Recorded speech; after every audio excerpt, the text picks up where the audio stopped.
My name is Liza, and I am from Spain. I grew up in a small town near Madrid. I love my home, my family, and my friends, but I have always dreamed of something bigger. I want to learn English, and I want to see the world.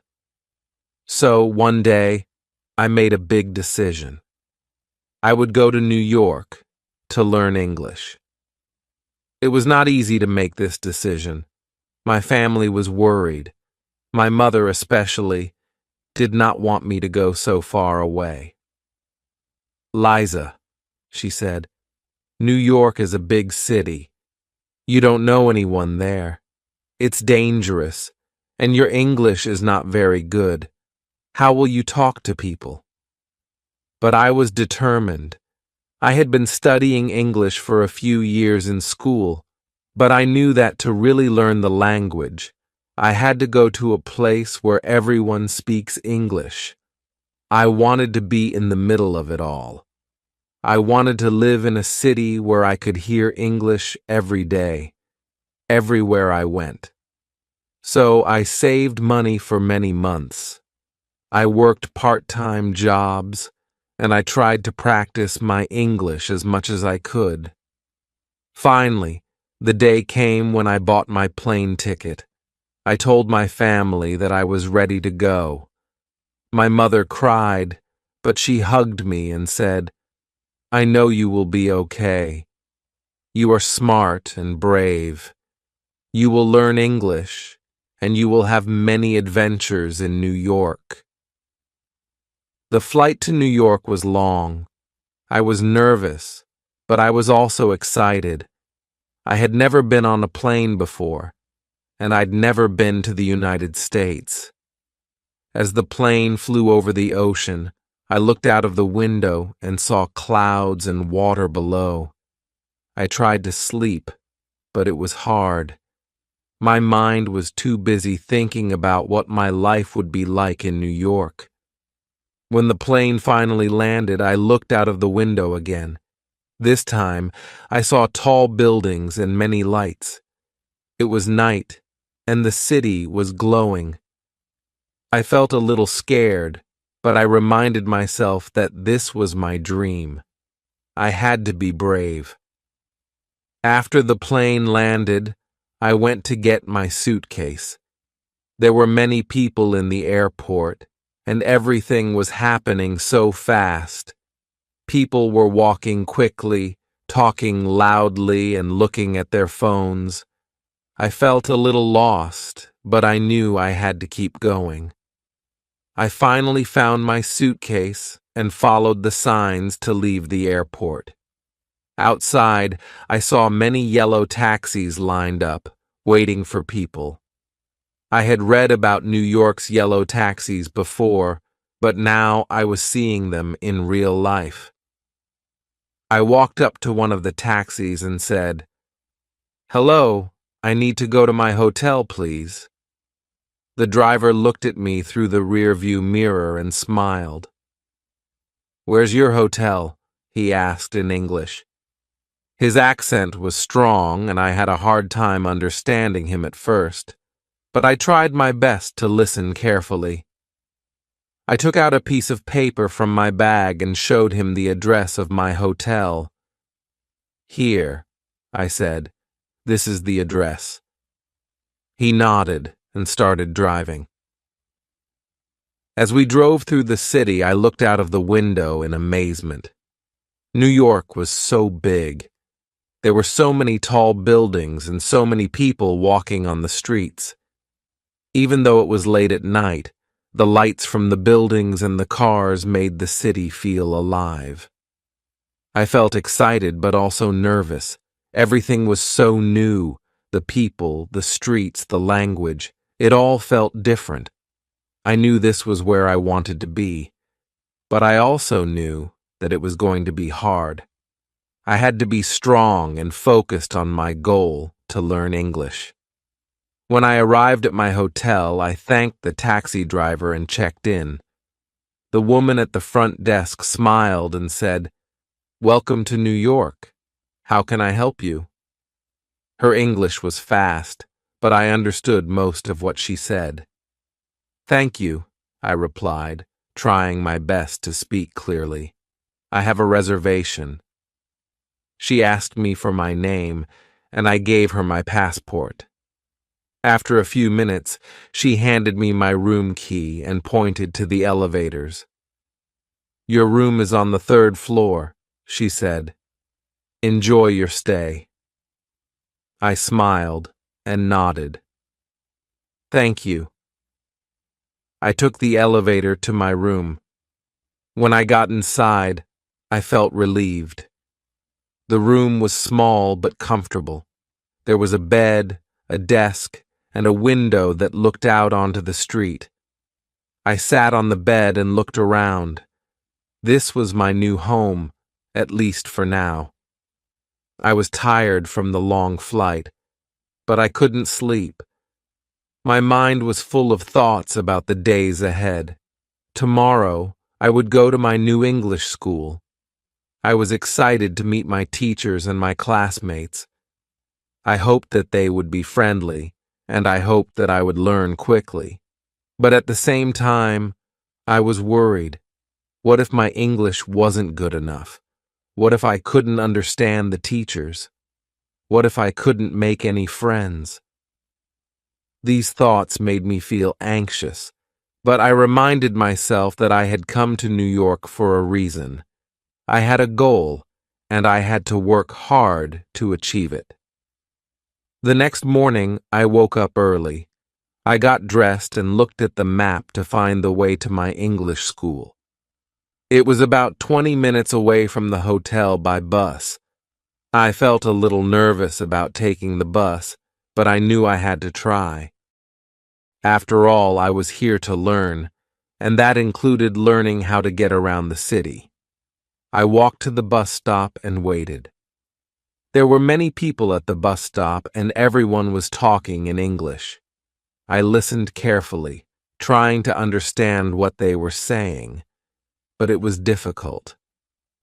Some people spoke very quickly, and others used words that I didn't know. When the bus arrived, I got on and found a seat near the window. As the bus drove through the city, I looked out and saw many different neighborhoods. Some areas were very busy with shops and restaurants on every corner. Other areas were quieter, with trees and parks. After a while, the bus arrived at the stop near my English school. I got off the bus and walked to the building. It was a tall building with many windows. I felt nervous as I walked inside, but I reminded myself that this was the reason I had come to New York. I was here to learn.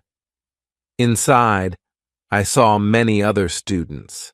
Some of them were from other countries, just like me. I heard people speaking in different languages, but most of the conversations were in English. I felt a little shy, but I knew that I had to talk to people if I wanted to improve my English. I walked up to the front desk and said, "Hello, I am here for my English class." The woman at the desk smiled and asked for my name. "Liza," I said. "Welcome, Liza," she said. "Your class is on the 2nd floor, in room 203. Just take the stairs and you will find it easily." "Thank you," I said, trying my best to sound confident. I walked up the stairs and found room 203. Inside, there were about 10 other students. They were sitting at desks, and there was a teacher at the front of the room. The teacher smiled when she saw me. "Hello," she said. "You must be Liza. Welcome to our class. Please take a seat." I smiled and found a seat near the back of the room. The other students looked at me and smiled. I felt a little nervous but also excited. This was my first day in an English class in New York. I was ready to learn. The teacher introduced herself. Her name was Ms. Johnson, and she spoke slowly and clearly, which helped me understand her better. She asked each of the students to introduce themselves, and when it was my turn, I said, "Hello, my name is Leza. I am from Spain, and I came to New York to learn English." Ms. Johnson smiled and said, "That's wonderful, Leza. We are happy to have you here." After the introductions, the class began. Ms. Johnson started by teaching us some new vocabulary words. She wrote the words on the board and explained their meanings. Then, she asked us to use the words in sentences. I listened carefully and tried to understand everything she said. At first, it was difficult. Some of the words were new to me, and I wasn't sure how to use them correctly. But I tried my best, and Ms. Johnson was very patient. She helped me when I made mistakes, and she encouraged me to keep trying. After class, I felt good. I had learned new words, and I had practiced speaking English with the other students.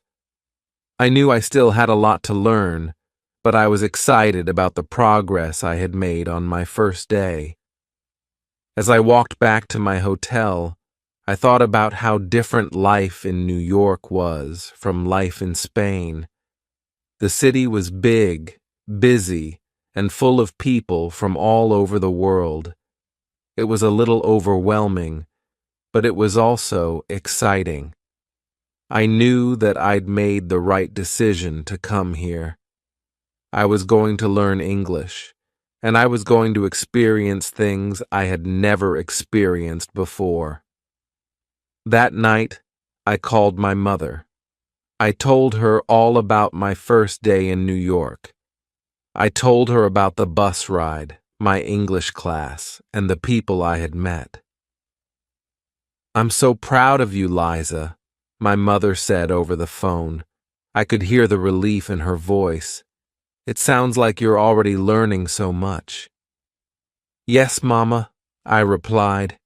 "It's hard, but I'm trying my best." "I knew you would do well," she said. "Just remember, if you ever feel lonely or scared, we are always here for you. You can call us any time." "I know, Mama," I said, smiling even though she couldn't see me. "I miss you all, but I'm okay. New York is big, but it's also exciting. There's so much to see and do, and the people are different, but they are nice. The teacher is patient, and my classmates are friendly." "That's good to hear," she said. "Just be careful and take care of yourself." "I will," I promised. After the call, I felt a little homesick. I missed my family, my friends, and the familiar sights and sounds of Spain. But at the same time, I was excited. I was in New York. I was living my dream. And even though it was hard, I knew that every day would bring new challenges and new opportunities to learn. The next morning, I woke up early again. I had another class at the English school, and I didn't want to be late. I got dressed, grabbed a quick breakfast from the hotel cafe, and made my way to the bus stop. This time, I felt more confident. I knew how to take the bus, and I knew where to get off. When I arrived at the school, I saw some of my classmates from the day before. They smiled and waved, and I waved back. It felt good to see familiar faces. I walked into the classroom and found my seat. Miss Johnson greeted us with a smile. "Good morning, everyone. Today we are going to practice speaking English with each other. I want you to find a partner and have a conversation. Talk about where you are from, why you came to New York, and what you want to learn. Don't worry about making mistakes, just try your best. I felt a little nervous about speaking, but I knew that this was why I was here. I needed to practice. I looked around the room and saw a girl sitting by herself. She looked shy, just like me. I walked over to her and smiled. "Hello," I said in English. "My name is Liza. What is your name?" She looked up at me and smiled. "Hello, Liza. My name is May. I am from China." "It's nice to meet you, May," I said, sitting down next to her. "It's nice to meet you too," she replied. Her English was slow, but I could understand her. We started talking. May told me that she had come to New York to study English so she could get a better job when she went back to China. She said that learning English was very important for her because many companies in China do business with people from other countries, and English is the language they use. I told her about why I had come to New York. I said that I wanted to learn English to travel and maybe even work in other countries. I told her that I loved New York, but that it was also a little scary because everything was so different. We talked for a while, helping each other with words we didn't know. Sometimes we used gestures or pointed to things to explain what we were trying to say. It was hard, but it was also fun. By the end of our conversation, I felt more confident in my ability to speak English. As the days passed, I continued to go to class every morning. Each day, we learned something new. Sometimes we practiced speaking, sometimes we learned new vocabulary, and sometimes we listened to recordings of people talking in English. Miss Johnson was always patient, and she made sure that we understood everything before moving on to the next lesson. I also started exploring the city more. After class, I would take long walks through the streets of New York, trying to practice my English with the people I met. I would stop at small shops and order food or ask for directions, even if I already knew the way. It was a little scary at first, but the more I practiced, the easier it became. One afternoon, I decided to visit Central Park. I had seen pictures of it before, but seeing it in real life was amazing. The park was so big, with tall trees, green grass, and beautiful lakes. There were people everywhere, jogging, walking their dogs, having picnics, or just sitting and relaxing. I found a quiet spot by a lake and sat down to watch the people go by. As I sat there, I thought about how far I had come. Just a few weeks ago, I was in Spain, dreaming about learning English and living in New York. Now I was here, living my dream. It wasn't easy, and there were still times when I felt homesick or scared, but I knew that I was growing and learning every day. I was becoming stronger, and my English was improving little by little. I took out my phone and called my mother. When she answered, I said, "Mama, guess where I am? I'm in Central Park." "Central Park?" she said, surprised. "That's the big park in New York, right?" "Yes," I said excitedly. "It's so beautiful here. I'm sitting by a lake, and there are so many people around. It's amazing." "I'm so happy for you, Liza," she said. "It sounds like you're really enjoying yourself." "I am," I replied. "It's not always easy, but I'm learning so much, and every day I feel more confident." "That's wonderful," she said. "Remember, we are always here for you. If you ever need anything, just call." I know, Mama, I said. Thank you. After the call, I sat for a while longer, enjoying the peacefulness of the park. I thought about all the things I had learned so far and all the things I still wanted to learn. I knew that my journey was just beginning, but I felt ready for whatever came next. That evening, when I returned to my hotel, I decided to write in my journal.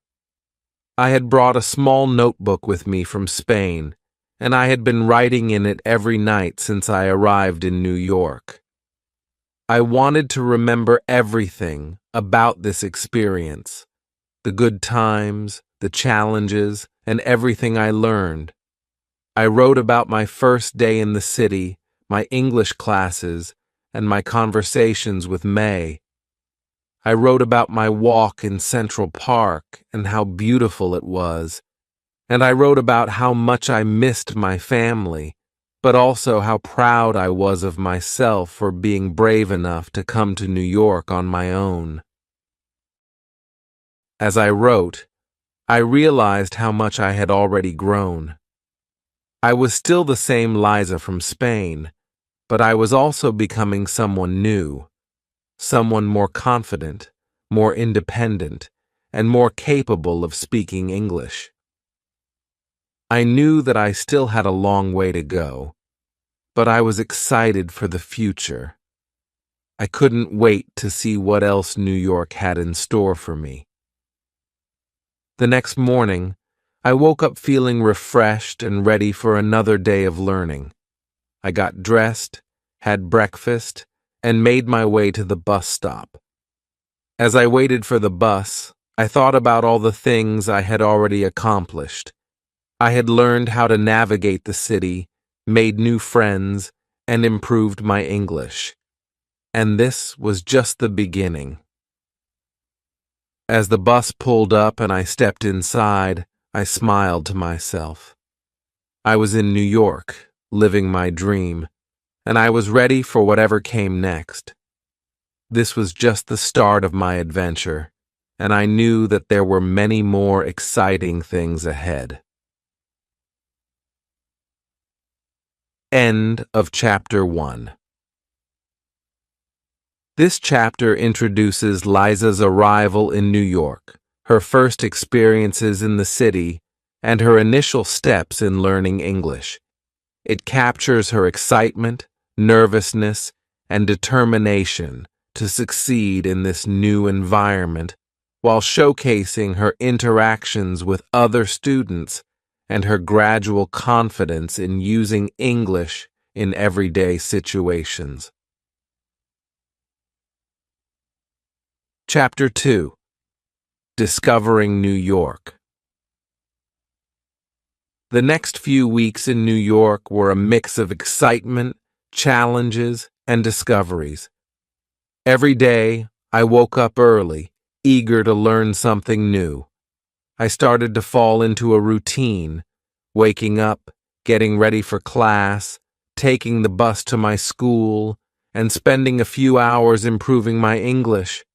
But outside of class, I was discovering much more than just a language. I was discovering a whole new world. One morning, after another great class with Miss Johnson, I made plans with May and another classmate, Ahmed, who was from Egypt, to explore the city together. Ahmed had been in New York for a couple of months, so he knew more about the city than we did. He offered to show us around, and May and I were excited to see more of New York beyond the streets near our school. We should go to Times Square, Ahmed suggested as we left class. It's one of the most famous places in the world, and it's not far from here. Times Square, I repeated, feeling a rush of excitement. I had seen pictures of Times Square with its bright lights and huge screens, but I couldn't believe I was actually going to see it in real life. Yes, I've heard it's very busy, May added, looking a little nervous but smiling. But I'd love to see it too. We agreed to meet after lunch, and I went back to my hotel to eat and change into something more comfortable for walking. As I sat at the small table in my room, eating a sandwich I had picked up from a nearby cafe, I thought about how lucky I was to have met friends like May and Ahmed. It made the big city feel a little less scary.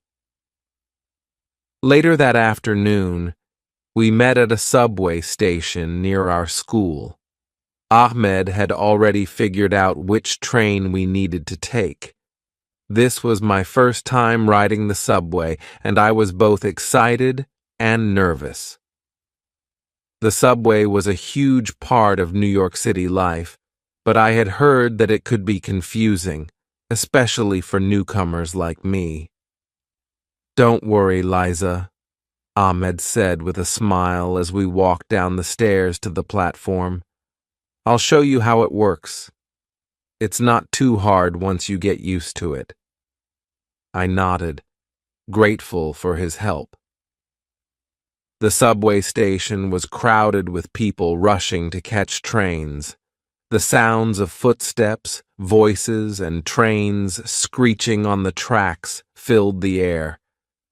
I could feel the energy of the city all around me. Ahmed showed us how to buy a metro card and how to swipe it at the turnstile. After a few tries, I managed to do it right and followed him and May onto the platform. "Just pay attention to the signs and announcements," Ahmed explained as we waited for the train. "Each train has a letter or number, and they go in different directions. You need to know which one to take and where to get off." I listened carefully, trying to understand everything. It sounded a little complicated, but I knew I would learn with time. After a few minutes, the train arrived, and we got on. Inside the subway, it was busy, but we found seats together. I looked around at the other passengers. Some were reading books or looking at their phones. Others were talking quietly with friends. It was a mix of people, just like the city itself. "New York has people from all over the world," Ahmed said, as if reading my thoughts. "It's one of the things I love about this city. No matter where you're from, you can find people who speak your language or share your culture." I nodded. I had already noticed how diverse New York was in my short time here. I had heard people speaking Spanish, Chinese, Arabic, and many other languages. It made me feel less like a stranger in a new place, knowing that so many people had come to New York from other countries just like me. After a short ride, we got off the train at Times Square. As soon as we stepped out of the subway station, I felt overwhelmed by the sight before me. Bright lights flashed from every direction. Giant screens displayed advertisements for movies, music, and fashion, and people were everywhere. Tourists taking pictures, street performers entertaining crowds, and locals rushing to their next destination. "This is amazing," I said, staring up at the huge screens. "I've never seen anything like this." May looked around in awe, too. "It's so bright. Even though it's still daytime, it feels like night with all these lights." Ahmed smiled at our reactions. "Welcome to Times Square, the heart of New York City."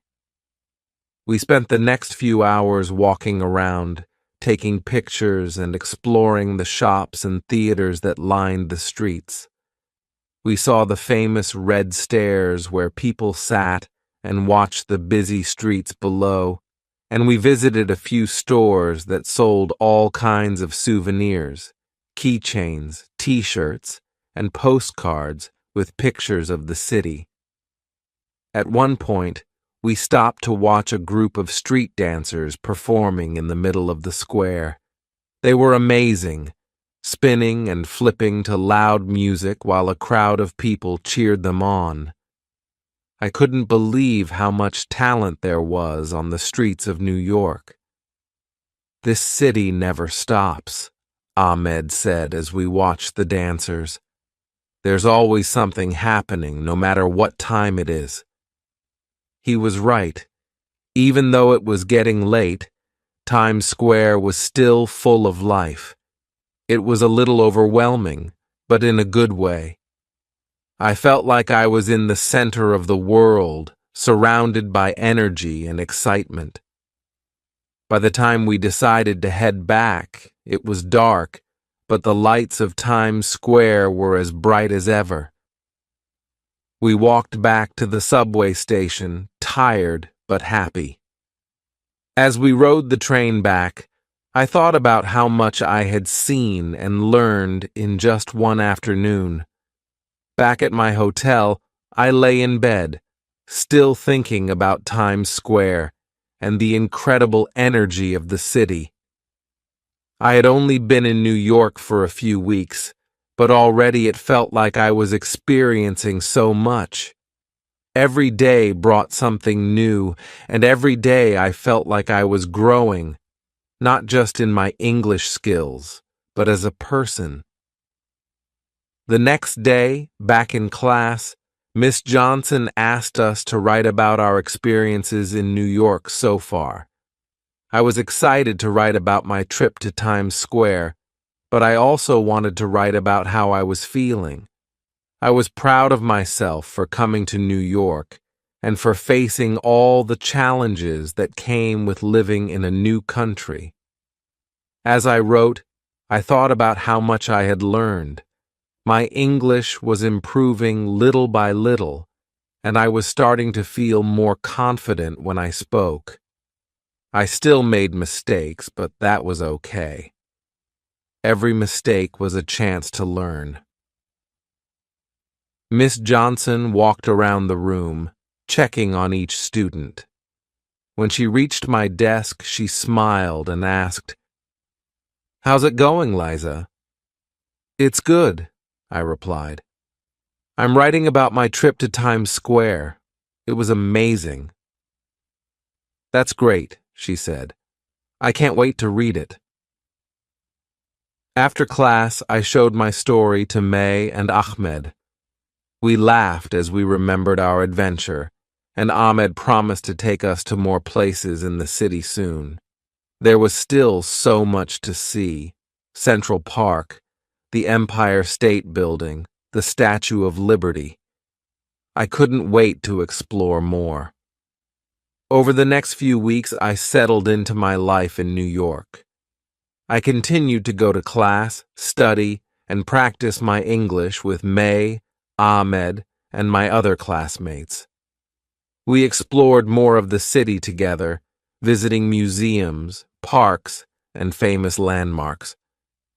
Each day, I felt more comfortable in my new surroundings. I was learning to navigate the subway on my own, and I was even starting to have small conversations with people in English outside of class. Whether it was ordering food at a cafe, asking for directions, or chatting with my classmates, I was practicing every chance I got. One evening, as I walked back to my hotel after class, I realized something. New York no longer felt like a foreign place. It was starting to feel like home. Chapter 3: Building Confidence in a New City. As the days turned into weeks, I became more comfortable with my life in New York. Every day was a new adventure, and every conversation was a chance to improve my English. I was beginning to feel like I could handle anything the city threw at me. Of course, there were still moments of doubt and homesickness, but I was learning how to overcome them. One morning, I woke up feeling especially excited. Miss Johnson had announced that we were going to have a special project in class. We were going to form small groups and give a presentation on any topic we chose. It could be about something related to our home countries, something we had learned in New York, or even something about ourselves. The goal was to practice speaking in front of others using the English we had learned so far. When I got to class, I saw that everyone was buzzing with excitement. May and Ahmed were already talking about what they might present. May said she wanted to talk about Chinese food and how different it was from what she had seen in New York. Ahmed was thinking about doing a presentation on Egyptian history. "What about you, Liza?" May asked as I sat down next to her. "What are you going to talk about?" I hadn't decided yet, but I knew I wanted to choose something that felt personal and meaningful to me. I thought about Spain, my family, and my experiences so far in New York. Then an idea popped into my head.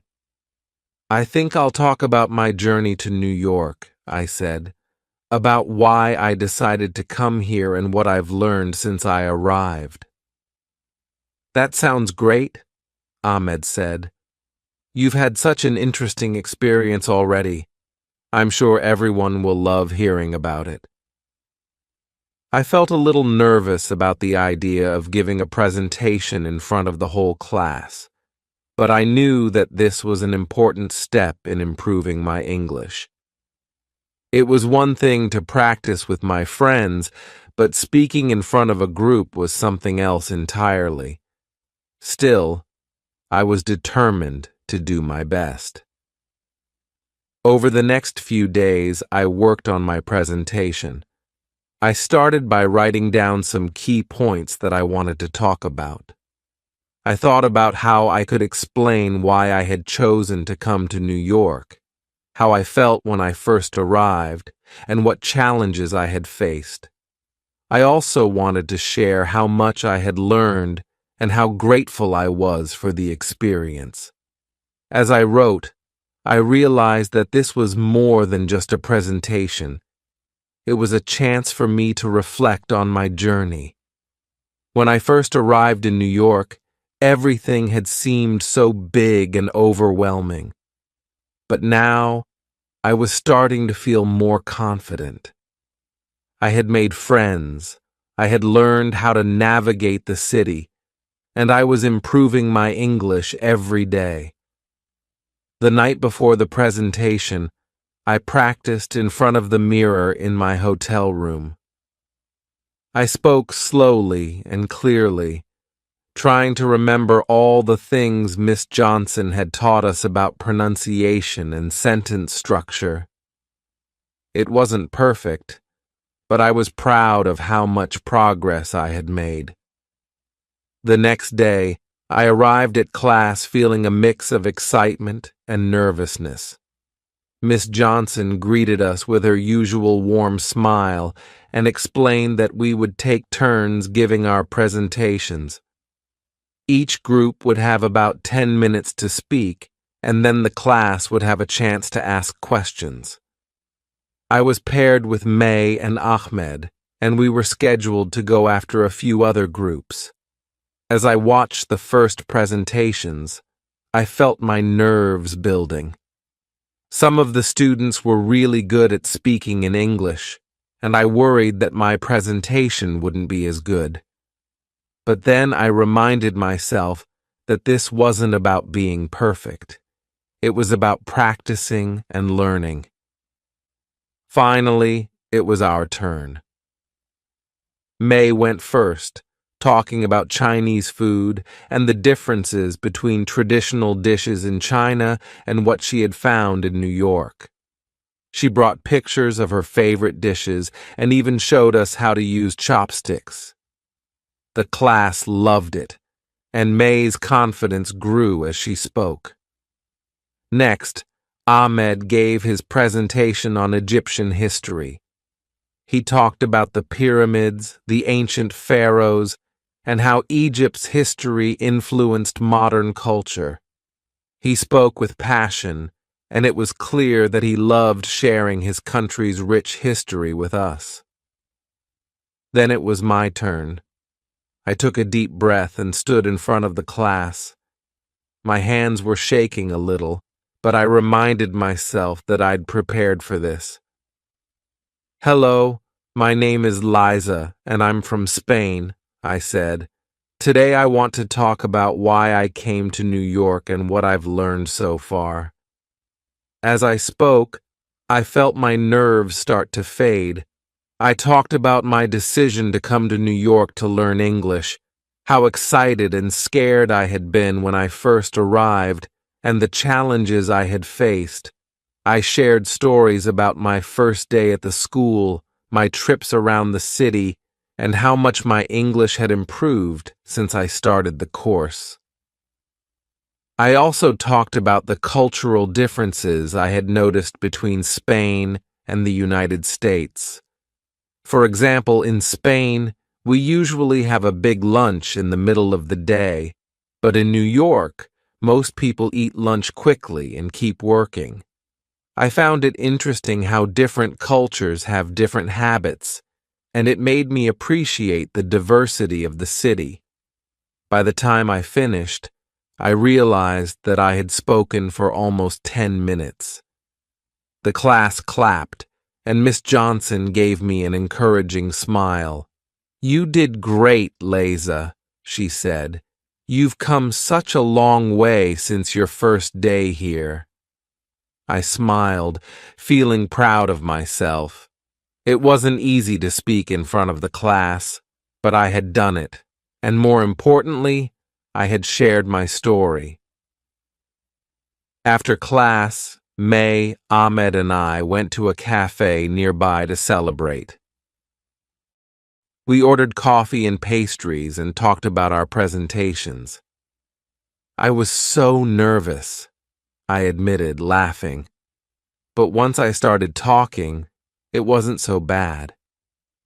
"You did really well," May said. "I liked how personal your story was. It made me think about why I came to New York, too." Ahmed nodded in agreement. "It's great that we can all learn from each other's experiences. That's one of the best parts of being in a place like this. We're all from different countries, but we're all here for the same reason, to learn." As we talked, I realized how lucky I was to have friends like May and Ahmed. We had all come to New York for different reasons, but we were on the same journey. We were learning, growing, and supporting each other along the way. The next few weeks passed quickly. I continued to attend classes, study, and explore the city with my friends. We visited museums, went to concerts in Central Park, and even took a ferry to see the Statue of Liberty up close. Every day, I felt more confident in my English and more at home in New York. One afternoon, as we sat in class, Miss Johnson gave us another assignment. This time, we were going to practice writing letters in English. She asked us to write a letter to someone back home, telling them about our experiences in New York and what we had learned so far. I decided to write to my mother. It had been a few weeks since we last spoke on the phone, and I knew she would be happy to hear from me. "Dear Mama, I hope you're doing well. I miss you and everyone back home, but I wanted to tell you about how much I've been learning and experiencing here in New York. Every day is an adventure, and I'm getting better at speaking English. I even gave a presentation in front of my whole class. I've made some great friends, May from China and Ahmed from Egypt. We've been exploring the city together and learning so much about each other's cultures. I love how diverse New York is. There are people from all over the world here, and it makes me feel like I'm part of something bigger. There are still times when I feel homesick, but I know that I'm growing and learning every day. I'm so grateful for this opportunity, and I can't wait to tell you all about it in person when I come home. Love, Liza. After writing the letter, I felt a sense of peace. I knew that my family was proud of me, and I was proud of myself, too. I had come to New York to learn English, but I was learning so much more than just a language. I was learning about the world, about other cultures, and about myself.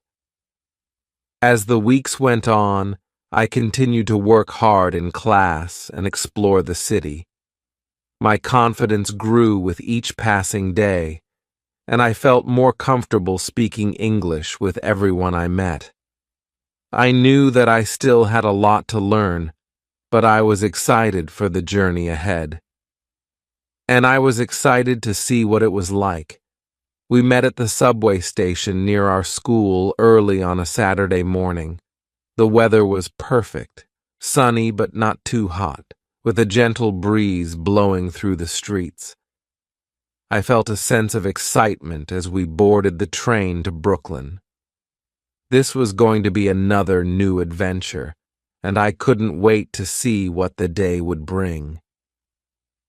When we arrived in Brooklyn, the first thing I noticed was how different it felt from Manhattan. The streets were quieter, the buildings were lower, and there was a more relaxed atmosphere. It felt more like a neighborhood than the busy, crowded streets of Times Square. We followed the signs to the street where the festival was being held. As we got closer, I could hear the sounds of music and laughter filling the air. The street was lined with colorful booths selling all kinds of food, clothes, and handmade crafts. There were people everywhere chatting, laughing, and enjoying the beautiful day.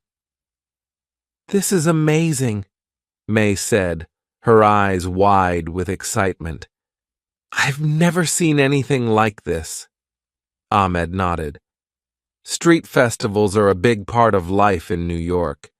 People from all over the city come to these events to celebrate different cultures, try new foods, and just have fun. I smiled, feeling the energy of the crowd around me. This was exactly what I loved about New York, the diversity, the excitement, and the sense that anything could happen. As we walked through the festival, we stopped at different booths to try food from all over the world.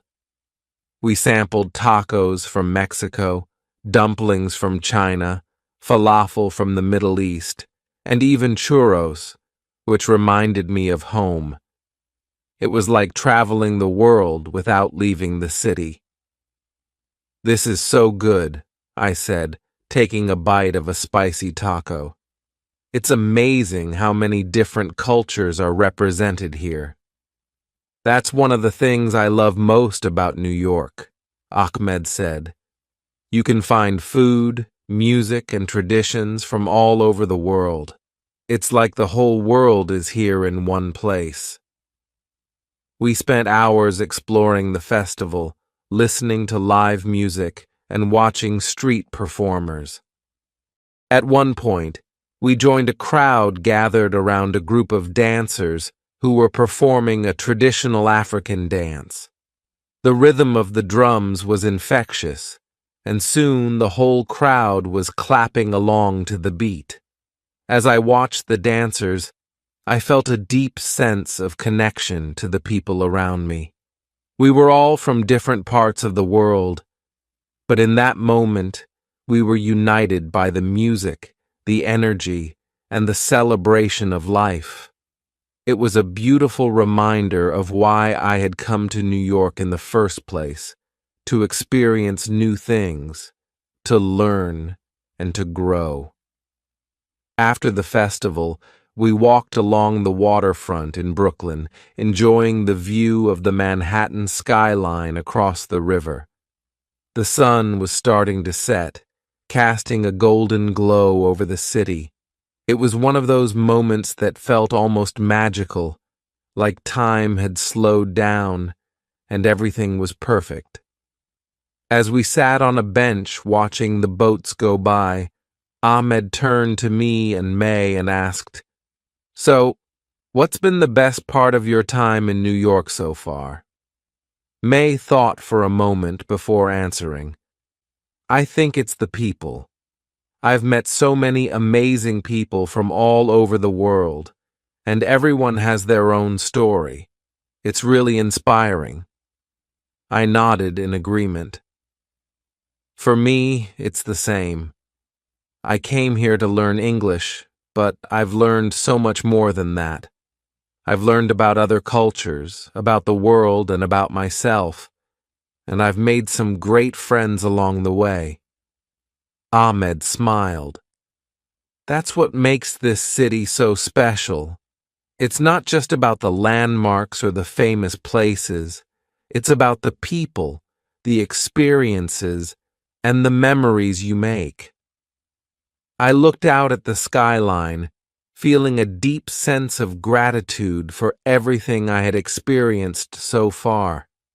New York had already taught me so much, and I knew that there was still so much more to learn. Every day was a new opportunity, and I was excited to see where the journey would take me next. As the weeks passed, I continued to explore the city and immerse myself in its culture. I visited museums, attended concerts, and even went to a Broadway show with May and Ahmed. It was amazing to see the talent and creativity that filled every corner of New York. One evening, after a long day of exploring, I sat in my hotel room thinking about how much my life had changed since I arrived. I had grown more confident in my English, I had made new friends, and I had experienced things I never thought I would. But there was still a part of me that missed home. I hadn't spoken to my family in a while, so I decided to call my mother. When she answered the phone, I could hear the excitement in her voice. "Liza, how are you, cariño?" she asked. "I'm good, Mama," I said, smiling. "I've been really busy, but I'm learning so much. How is everything at home?" We talked for a while, catching up on what was happening in Spain and how my family was doing. My mother was happy to hear about all the things I had been experiencing in New York, but I could tell that she missed me. I missed her too, but I knew that this was where I needed to be. "I'm so proud of you, Liza," my mother said before we ended the call. "You're doing something so brave, and I know you're going to achieve great things." Her words filled me with a sense of pride and determination. I knew that my time in New York was an important part of my journey, and I was determined to make the most of it. One day during class, Miss Johnson announced that we would be taking a field trip to the Metropolitan Museum of Art, one of the most famous museums in the world. I had always loved art, so I was excited about the opportunity to see some of the incredible works that the museum had to offer. The day of the trip, we met outside the school and took the bus to the museum. As we arrived, I was struck by the grandeur of the building. It was massive, with tall columns and steps leading up to the entrance. Inside, it was even more impressive, with high ceilings, marble floors, and endless galleries filled with art from all over the world. Miss Johnson gave us a brief introduction to the museum and then let us explore on our own. And I decided to start with the European paintings. As we walked through the galleries, I was in awe of the masterpieces that surrounded us. There were paintings by famous artists like Van Gogh, Monet, and Rembrandt, each one more beautiful than the last. "I can't believe we're seeing these in person," May said, her voice filled with wonder. "They're so much more powerful than in pictures." I agreed. There was something magical about being in the presence of such incredible art. It made me feel connected to history, to the artists who had created these works, and to the people who had admired them over the centuries. After spending a few hours in the museum, we took a break in the museum's cafe. As we sat sipping our coffee and talking about our favorite pieces, I realized that this was another one of those moments I would never forget. New York had a way of surprising me, of showing me new things, and opening my eyes to the beauty of the world. The more time I spent in New York, the more I realized that the city was shaping me in ways I hadn't expected. I was becoming more confident, more open-minded, and more curious about the world around me. Every day brought new challenges and new opportunities, and I was determined to make the most of every moment. As I sat in my room that night, reflecting on everything I had experienced so far, I felt a sense of peace. I knew that I still had a lot to learn, but I was excited for the journey ahead. New York had already taught me so much, and I couldn't wait to see what else it had in store for me. Chapter 5. Facing New Challenges and Growing Stronger. As my time in New York progressed, I began to notice a shift in myself. Every day felt like a lesson, not only in English, but in life.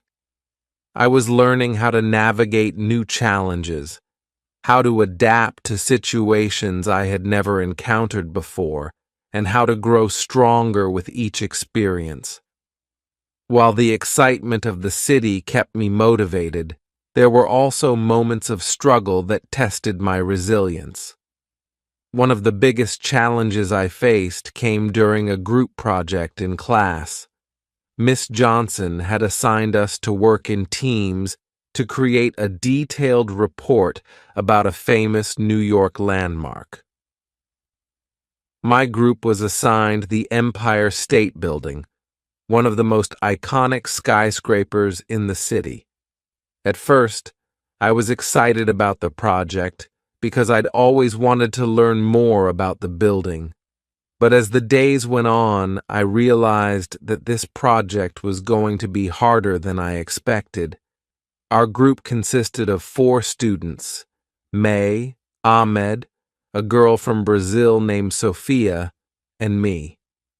We all got along well, but we had very different ideas about how to approach the project. May wanted to focus on the architecture of the building. Ahmed wanted to talk about its history. Sophia was more interested in its significance in pop culture, and I wanted to explore its role as a symbol of New York's identity. During our first group meeting, it became clear that we were struggling to agree on a plan. We spent hours discussing and debating, but we couldn't seem to settle on a direction for the project. I felt frustrated, but I didn't want to push my ideas too hard. I wanted to be a team player, but it was difficult when everyone had such different opinions. One evening, after another long and unproductive meeting, I walked back to my hotel feeling disheartened. This project was supposed to be fun, but it was turning into a source of stress. I didn't know how to resolve the situation, and I worried that we wouldn't be able to complete the project on time. When I got back to my room, I called my mother. I hadn't spoken to her in a few days, and I knew that talking to her would help me clear my mind. "Mama, I'm having a hard time with this project," I said, explaining the situation to her. My mother listened patiently, and when I finished, she gave me some advice that helped me see things more clearly. "Liza, sometimes in life you have to take charge, even if it's uncomfortable," she said. "You're learning, and part of that process is learning how to work with others. But if you feel strongly about something, don't be afraid to speak up. You have a voice and your ideas matter." Her words gave me the confidence I needed to approach the next group meeting with a fresh perspective. I realized that I didn't have to be passive. I could help guide the group toward a compromise that worked for everyone. The next day, I arrived at the library where our group was meeting. I felt nervous but determined. As we sat down to start our discussion, I took a deep breath and spoke up. "Guys, I know we've been struggling to agree on a direction for the project," I said, "but I think we can find a way to include everyone's ideas. The Empire State Building is an important landmark, and it has a rich history. What if we create a project that focuses on all of these aspects: the architecture, the history, its role in pop culture, and its identity as a symbol of New York?" May, Ahmed, and Sophia looked at each other, and for a moment I wasn't sure if they would agree. But then Sophia smiled. "That's a great idea, Liza," she said. "We don't have to choose just one thing. We can show how the Empire State Building represents so many different things to different people." May nodded. "I like that. And we can each focus on the part we're most interested in. That way, we're all contributing in a way that feels meaningful." Ahmed grinned. "I think we've got a plan." I felt a wave of relief wash over me.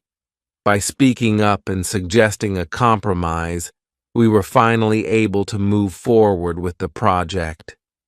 Over the next few days, we worked hard to put everything together.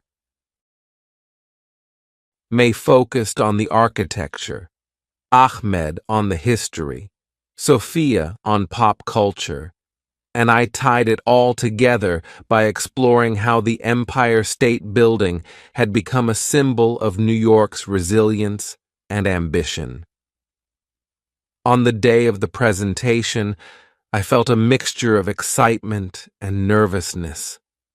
We had spent so much time preparing, and I wanted everything to go smoothly. As we stood in front of the class, I felt a sense of pride in our work. We had overcome our differences and created something we were all proud of. May started the presentation by talking about the unique design of the building and how it was constructed in just over a year. Ahmed followed with the story of the building's opening during the Great Depression and how it had become a symbol of hope for the city. Sophia talked about the many movies and TV shows that had featured the Empire State Building, from King Kong to Sleepless in Seattle. Finally, I spoke about what the building represented to New Yorkers and visitors alike, a symbol of the city's ambition, strength, and spirit. As I spoke, I felt my confidence growing. I realized that this project had taught me more than just facts about a building. It had taught me how to work with others, how to navigate challenges, and how to speak up for myself. By the time we finished, the class applauded, and Miss Johnson gave us positive feedback on our teamwork and presentation. "I'm proud of you all," she said. "You took a complex topic and made it interesting, informative, and engaging. Well done." I smiled, feeling a sense of accomplishment. We had done it, and I had grown in the process. After the presentation, my friends and I celebrated with a trip to a small Italian restaurant in the East Village. We sat outside under the twinkling lights, enjoying pizza and pasta, and reflecting on how far we had come. "I'm glad we were able to work it out," May said. "I was worried for a while, but in the end it all came together." "I think we all learned something," Ahmed said, taking a bite of his pizza. "It's not always easy to work in a group, but when you find a way to collaborate, the result can be really rewarding." Sophia nodded. "It's a good lesson for life, too. Sometimes you have to be willing to compromise and listen to others." I smiled, feeling grateful for the experience. "And sometimes you have to speak up for what you believe in," I added. "I'm really glad we were able to find a way to include everyone's ideas." We raised our glasses in a toast, celebrating not just the project, but the friendships we had formed and the lessons we had learned. As I looked around at my friends, I realized how lucky I was to be in New York, experiencing all of this with such amazing people. In the weeks that followed, I continued to push myself outside of my comfort zone. I started volunteering at a local community center, helping other newcomers to the city practice their English. It was a rewarding experience, and it gave me a chance to give back to the city that had already given me so much. One evening, as I walked through Central Park after class, I thought about how much I had grown since I first arrived in New York. When I had stepped off the plane, I had been nervous and unsure of what to expect, but now I felt like I was becoming a part of the city.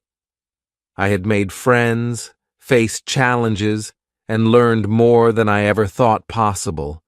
But there was still so much more to explore, so much more to learn, and I was ready for whatever came next. Chapter 6. Discovering the Heart of New York.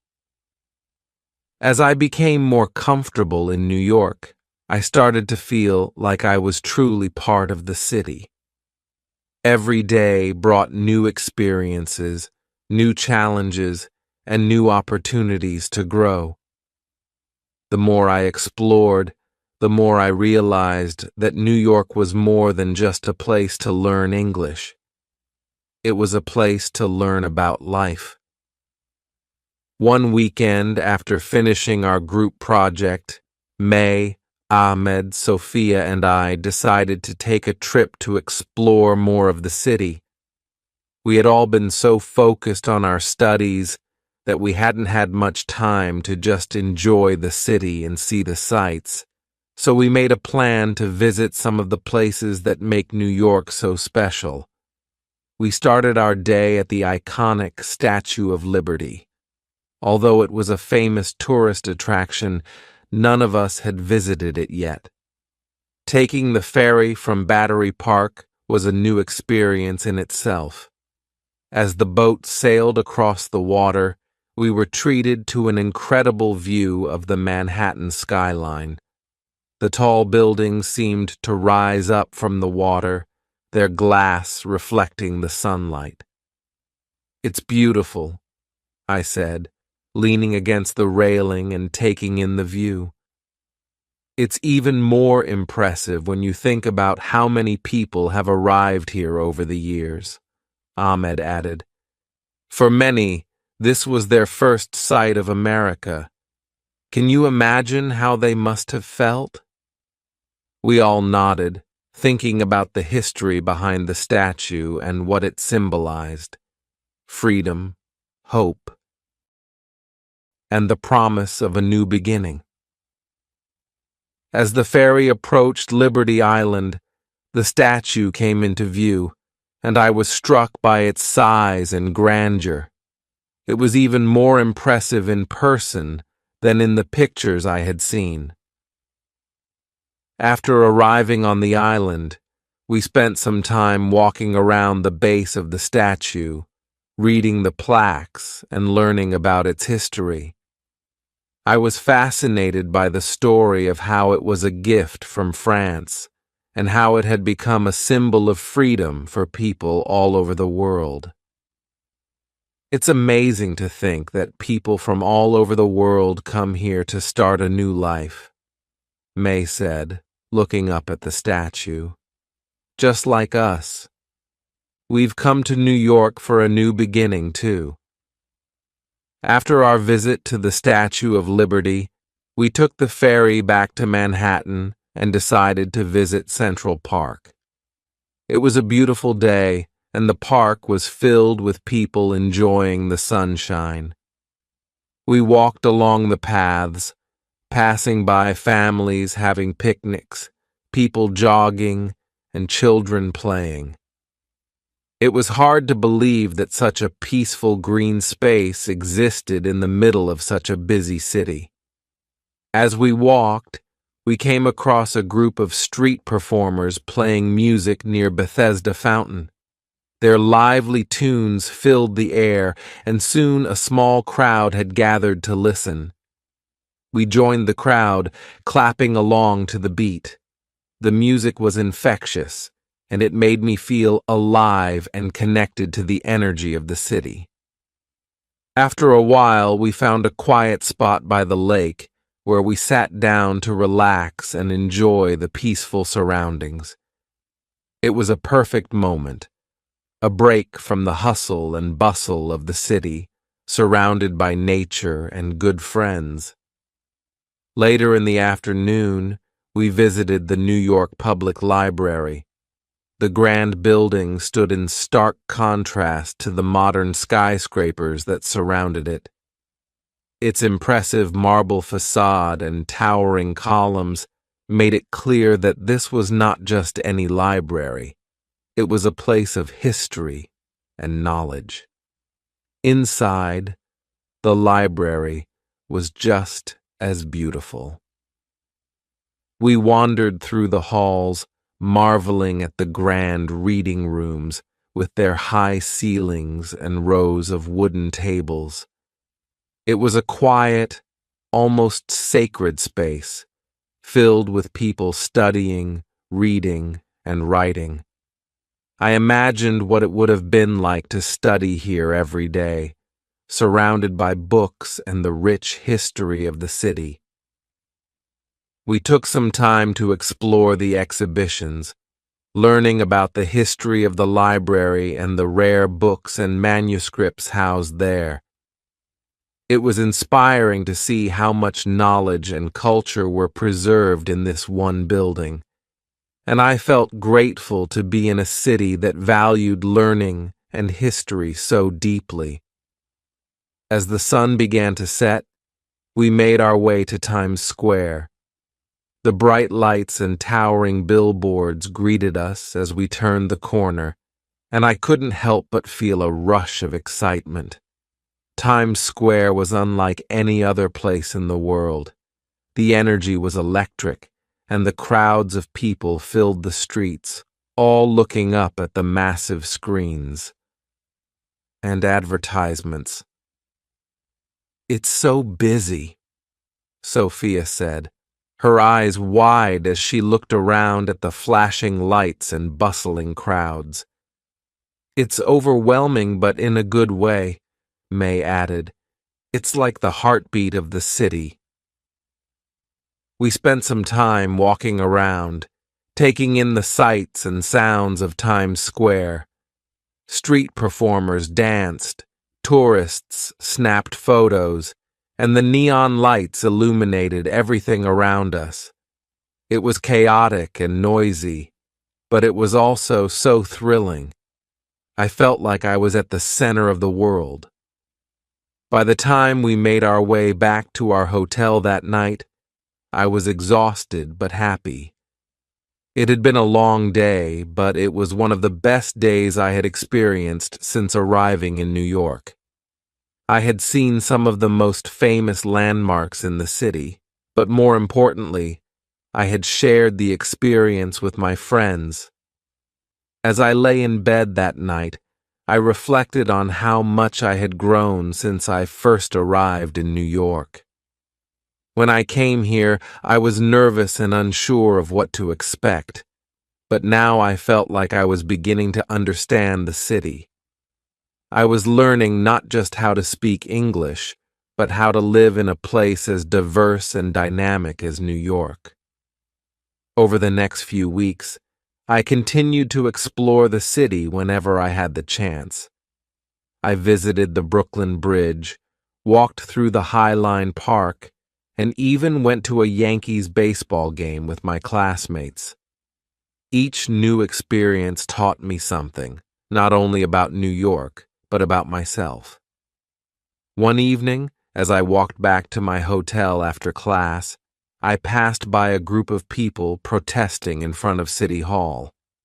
Their signs called for justice and change, and their voices filled the air with a sense of urgency.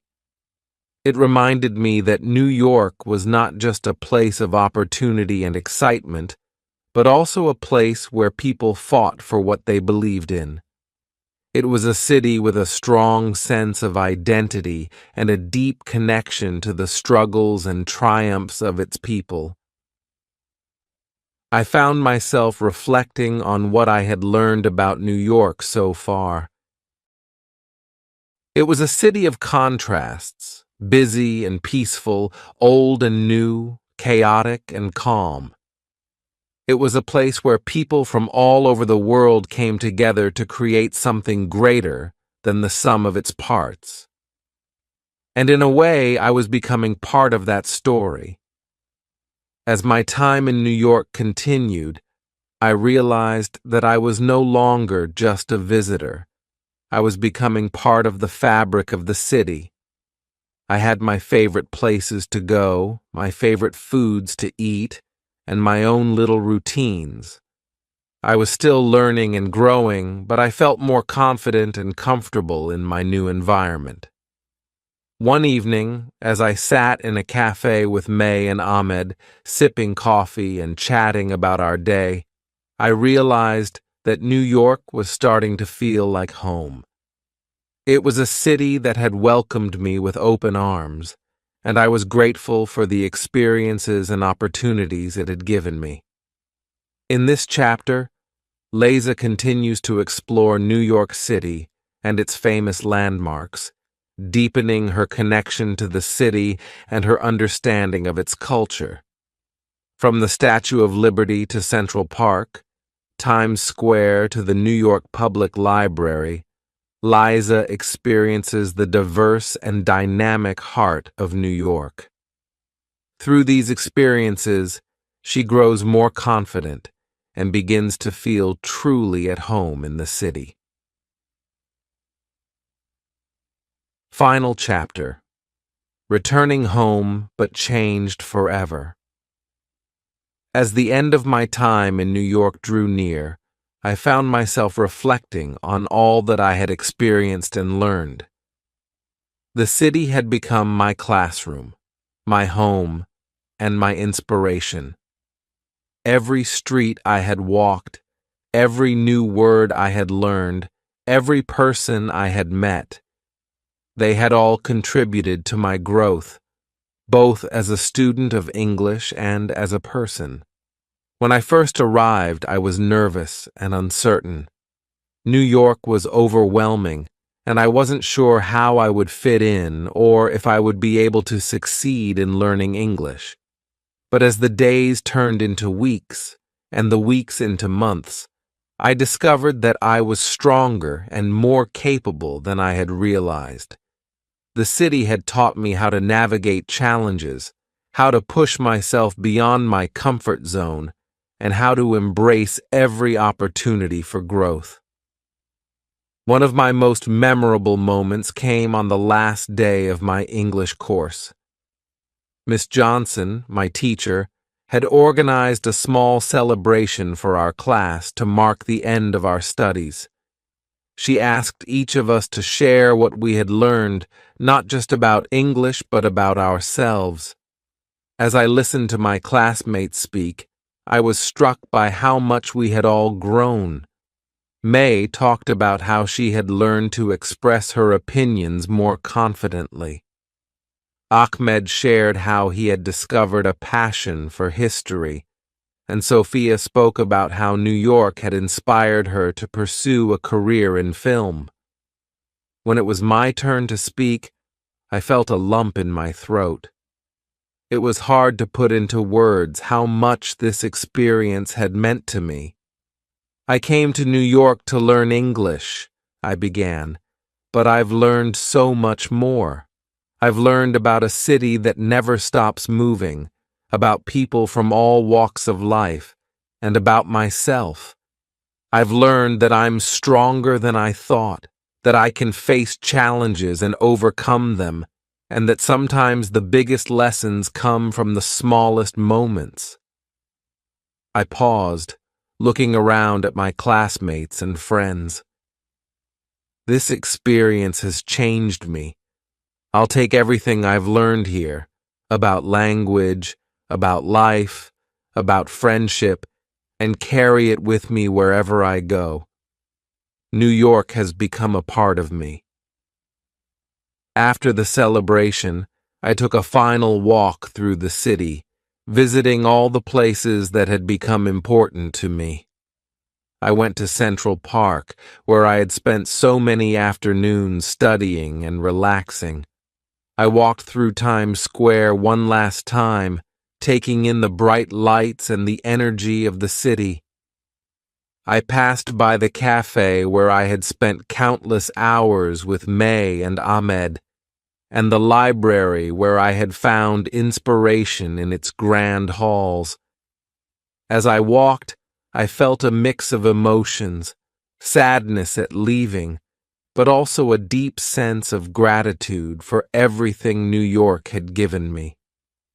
I knew that I was not the same person I had been when I arrived. I had grown not only in my ability to speak English, but in my confidence and understanding of the world around me. The day I boarded the plane back to Spain, I looked out the window as New York disappeared beneath the clouds. I felt a sense of closure, but also excitement for what lay ahead. I knew that I was returning home with a new perspective, with new skills, and with a heart full of memories that I would cherish forever. As the plane soared through the sky, I thought about how this journey had begun. I had come to New York to learn English, but in the process, I had discovered so much more. I had discovered a new city, new friends, and new parts of myself. New York had been a teacher, a challenge, and a source of inspiration, and I knew that it would always hold a special place in my heart. When I arrived back in Spain, my family greeted me with open arms. It felt good to be home, but I knew that I was returning as a different person. My time in New York had given me more than just improved language skills. It had given me a sense of independence, confidence, and a belief in my own abilities. As I settled back into life in Spain, I carried with me the lessons I had learned in New York. I found that my improved English helped me in ways I hadn't expected, whether it was understanding global news, making new connections, or even watching movies in English without subtitles. But more than that, the experiences I had gained in New York continued to shape my outlook on life. Looking back, My journey to New York was more than just a trip to learn English. It was a journey of self-discovery, of growth, and of transformation. The city had tested me in ways I never anticipated, but it had also given me the tools to overcome those challenges. Now, as I move forward in life, I carry with me the lessons and memories of my time in New York. I had set out to learn a language, but I ended up learning so much more. New York will always be a part of me, and I know that the experiences I had there will continue to influence me for the rest of my life.